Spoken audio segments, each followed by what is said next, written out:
بسم اللہ الرحمن الرحیم الحمدللہ رب العالمین والصلاة والسلام علی اشرف الانبیاء وسید المرسلین۔ معزز ناظرین، الحمدللہ آج کی نشست میں 26ویں پارے کے آخری ربع کی تلاوت کی گئی ہے، جس میں الحمدللہ سورہ حجرات بھی مکمل ہوئی، سورہ قاف بھی مکمل تلاوت کی گئی ہے، اور اس کے ساتھ ساتھ سورۃ الذاریات کی تلاوت کا آغاز کیا گیا ہے، جو کہ انشاءاللہ کل کی نشست میں 27ویں پارے کی تلاوت کے ساتھ اس کو مکمل کیا جائے گا۔ سورۃ الحجرات ناظرین قرآن کریم کی معروف صورتوں میں سے ایک صورت ہے، اور اس میں کل 18 آیتیں اور 2 رکوع ہیں۔ یہ صورت ناظرین اس اعتبار سے بہت اہم ہے کہ اس میں ہمارے عقائد کی اصلاح بھی فرمائی گئی ہے، ایمانیات کا پیغام اور تعلیمات بھی ارشاد فرمائی گئی ہیں، اور سماجیات و معاشرت کے آداب بھی اس میں سکھائے گئے ہیں۔ یعنی اگر ہم اپنی زندگی کا تجزیہ کریں تو ایک طرف اللہ رب العالمین نے ہمیں ایمانیات اور عقائد عطا فرمائے ہیں، اور دوسری طرف ہمیں اس میں ہماری زندگی کے اندر ایک بڑا حصہ معاشرت کا ہے، رہن سہن کا ہے، ایک دوسرے کے ساتھ تعلق کا ہے۔ تو اس صورت کا کمال یہ ہے کہ اس کو اگر ہم تقسیم کریں تو ایک حصہ وہ ہے کہ جس میں آداب ہمیں سکھائے گئے ہیں عقیدے کے اعتبار سے، بارگاہ رسالت کے اعتبار سے، اللہ اور اس کے رسول کے ساتھ جو ہمارا معاملہ ہے اعتقادی اور نظریاتی، اس کے آداب سکھائے، اور دوسرے حصے میں اللہ رب العالمین نے ہمیں آداب رہن سہن، آداب معاشرت عطا فرمائے ہیں۔ چنانچہ جب ہم اس صورت کے آغاز میں غور کرتے ہیں تو ہمیں ابتدا میں ہی فرما دیا گیا کہ یا ایھا الذین آمنوا، اے اہل ایمان، لا تقدموا بین یدی اللہ ورسولہ، اللہ اور اس کے رسول سے آگے نہ بڑھا کرو، اور فرمایا کہ واتقوا اللہ، اور اللہ سے ڈرو، ان اللہ سمیع علیم، بے شک اللہ تعالیٰ خوب سننے اور جاننے والا ہے۔ اللہ اور اس کے رسول سے آگے نہ بڑھو، اس کی مختلف تفاسیر کی گئی ہیں۔ بعض علماء نے اس کی تفسیر میں کچھ واقعات بھی ذکر فرمائے کہ بعض اوقات ایسا ہوا کہ نبی کریم صلی اللہ علیہ وسلم کے عید کی نماز ادا فرمانے سے پہلے کسی نے قربانی کا جانور ذبح کر لیا، تو اس موقع پر یہ آیت نازل ہوئی۔ بعض اور بھی حوالے دیے جاتے ہیں۔ مقصود یہی ہے کہ کوئی کام ایسا کہ جس کو شریعت نے متعین کر دیا، اس کی کوئی طریقہ یا ٹائم اس کا مقرر کر دیا، کوئی اس سے پہلے اگر اس کو ادا کرتا ہے تو فرما دیا کہ لا تقدموا بین یدی اللہ ورسولہ، اللہ اور اس کے رسول سے آگے نہ بڑھو۔ یہ بہت اہم بات ہے کہ ہمارا جو دائرہ کار ہے وہ اسی کے مطابق ہونا چاہیے۔ ناظرین کے جو شریعت نے مقرر کر دیا، جو آؤٹ لائن ہمارے لیے اللہ اور اس کے رسول نے مقرر فرما دی، ہمیں اس کے مطابق چلنا چاہیے۔ پھر اس کے علاوہ اگلی آیتوں میں پھر آداب بارگاہ رسالت کہ آواز کس طرح وہاں پر آپ نے بات کس طرح کرنی ہے، آواز کا لیول کیا ہونا چاہیے۔ یعنی اندازہ لگائیں کہ میں اکثر کہا کرتا ہوں کہ جو نبی دنیا میں اس لیے آئے کہ وہ اللہ کا ادب سکھائیں، اللہ خود ان کا ادب سکھا رہا ہے۔ یہ آقا دو عالم صلی اللہ علیہ وسلم کے مقام کی بلندی ہے، یہ حضور کی رفتیں ہیں کہ رب العالمین ان کی بارگاہ کا ادب سکھا رہا ہے۔ فرمایا لا ترفعوا اصواتکم فوق صوت النبی، اے لوگوں اپنی آوازوں کو نبی کی آواز پر بلند نہ کرو، اور جس طرح تم ایک دوسرے کو آواز دے دیتے ہو اس طرح فرمایا کہ میرے نبی کو آواز نہ دینا، ایسا عامیانہ لہجہ، یہاں پر کوئی ایسا رویہ نہیں ہونا چاہیے۔ بعض اوقات لوگ تقریر میں، تحریر میں حضور کے لیے کوئی ایسا جملہ لکھ جاتے ہیں، کوئی ایسی بات کر جاتے ہیں جس میں جیسے جس کو ہم عامیانہ لہجہ کہتے ہیں، عام لوگوں سے ایسی باتیں کی جاتی ہیں۔ تو ناظرین یہاں سے ہمیں سیکھنا چاہیے کہ یہ ضروری نہیں کہ یہ صرف پکارنے کی حد تک یہ معاملات ہوں، لکھنے میں، بولنے میں کوئی ایسا لہجہ یا کوئی ایسی بات کہ جو عامیانہ ہو، اس کا وہ انداز ہمیں نہیں اپنانا چاہیے۔ اور اس کا تعین پھر عرف سے کیا جاتا ہے کہ اگر عرف اس بات کو متعین کرے کہ یہ بے ادبی ہے تو پھر یقیناً وہ بے ادبی میں شمار کیا جائے گا۔ تو نبی کی آواز پر، اور جب یہ آیت نازل ہوئی ناظرین تو صحابہ کا ادب دیکھیے کہ صحابہ کرام کے جو پہلے ہی بہت احتیاط سے بات کرتے تھے، انہوں نے مزید اپنی آوازوں کو پست کر لیا۔ حضرت عمر فاروق رضی اللہ عنہ انہوں نے اپنی آواز کو اور کم کر دیا، حضرت صدیق اکبر نے اپنی آواز کو اور کم کر لیا، بلکہ آتا ہے روایتوں میں حضرت صدیق اکبر نے تو ایک شخص کو مقرر کیا کہ جب کوئی وفد آتا مدینے میں حضور سے ملنے کے لیے تو اس شخص کو بھیجتے کہ جاؤ اس وفد کو نبی کا ادب سکھا کر آؤ، کہ نبی کی بارگاہ میں بات کیسے کرنی ہے، وہ ایک شخص کو الگ سے باقاعدہ بھیجا کرتے تھے اس کے لیے۔ یعنی صحابہ کتنی احتیاط کرتے تھے، اور یہاں تک فرما دیا گیا کہ کہیں ایسا نہ ہو ان تحبط اعمالکم، کہ تمہارے سارے عمل برباد ہو جائیں، وانتم لا تشعرون، اور تمہیں خبر تک نہ ہو۔ حضرت ثابت بن قیس حضور کے غلام، حضور کے صحابی، ان کی آواز کچھ بلند تھی، انہیں جب یہ آیت پتہ چلی کہ اعمال برباد ہو جائیں گے اس پر، انہوں نے تو اپنے آپ کو گھر میں ہی بند کر لیا،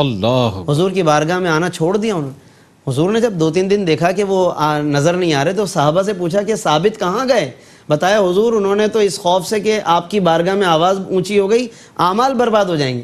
سرکار نے فرمایا بلاؤ ان کو۔ حضور جانتے تھے اس بات کو کہ یہ حکم کس کے لیے آیا ہے، کس کی نیت کیا ہے، حضور نے انہیں بلایا اور جب ان سے پوچھا تو انہوں نے وہی بات کہی کہ حضور میں ڈر گیا ہوں کہ میری آواز اونچی ہے تو آپ ناراض نہ ہو جائیں، اللہ ناراض نہ ہو جائے۔ حضور نے فرمایا کہ حضرت ثابت رضی اللہ تعالیٰ عنہ سے فرمایا کہ کیا تم اس بات پر راضی نہیں ہو ان تعیش حمیدن، کہ تم قابل تعریف زندگی گزارو، وتقتل شہیدن، اور تمہیں شہادت کی موت نصیب ہو، وتدخل الجنہ، اور تم جنت میں داخل کیے جاؤ۔ یعنی حضور نے گویا فرما دیا کہ تمہارا شمار ان لوگوں میں نہیں ہے، تمہاری وہ نیت نہیں ہے۔ تو یہاں پر یہ بات بھی ہمیں ذہن میں رکھنی چاہیے۔ پھر اس کے علاوہ بتایا گیا کہ جو آوازیں پست رکھتے ہیں ان کا کیا مقام ہے، فرمایا اللہ نے ان کے دلوں کو تقوی کے لیے چن لیا ہے۔ یعنی اس کا مطلب ہے کہ دل میں تقوی تب آتا ہے کہ جب ادب رسالت ہوتا ہے، جہاں پہلے ادب ہوگا وہیں تقوی آئے گا۔ اولئک الذین امتحن اللہ قلوبہم للتقوی، اللہ نے ان کے دلوں کو تقوی کے لیے چن لیا ہے۔ پھر اس کے علاوہ ناظرین کچھ آداب سکھائے گئے ہیں معاشرت کے حوالے سے کہ کوئی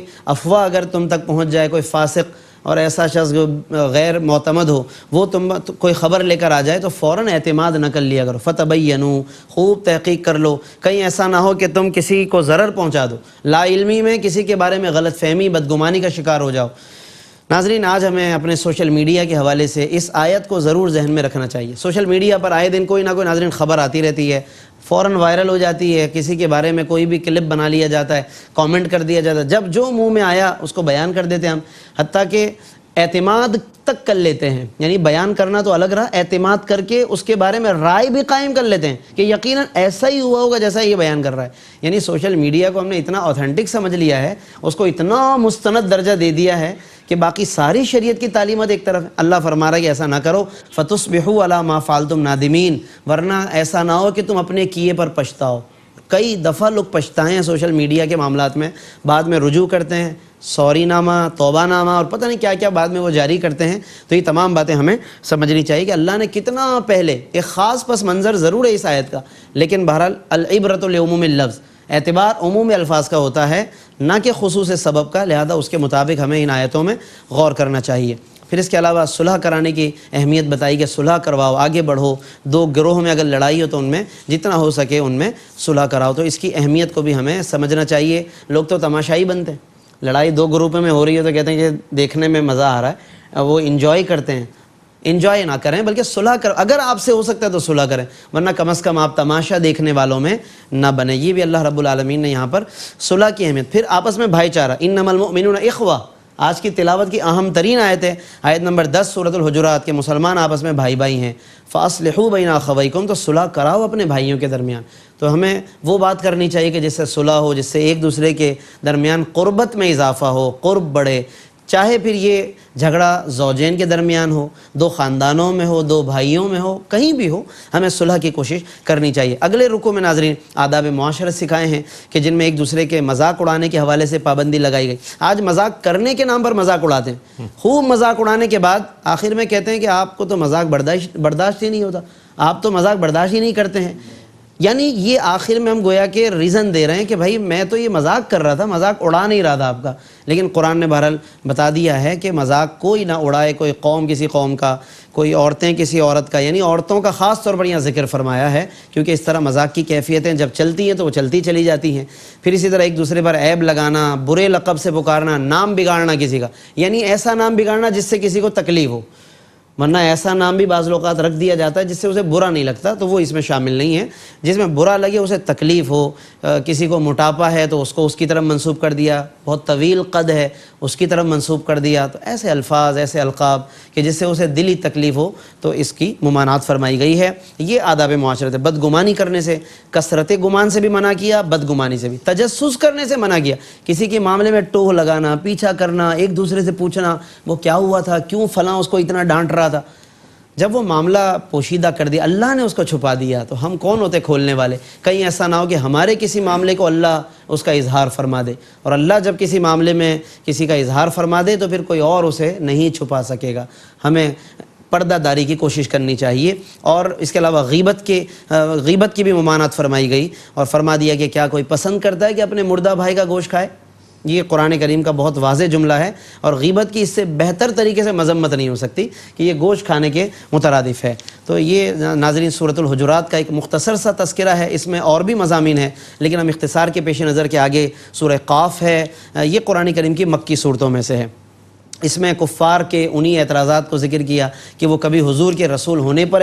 تعجب کر رہے ہیں، کبھی قرآن کے قرآن ہونے پر تعجب کر رہے ہیں، کبھی مرنے کے بعد دوبارہ اٹھائے جانے پر حیرت کر رہے ہیں۔ تو قرآن نے پھر ان تمام باتوں کو یہاں پر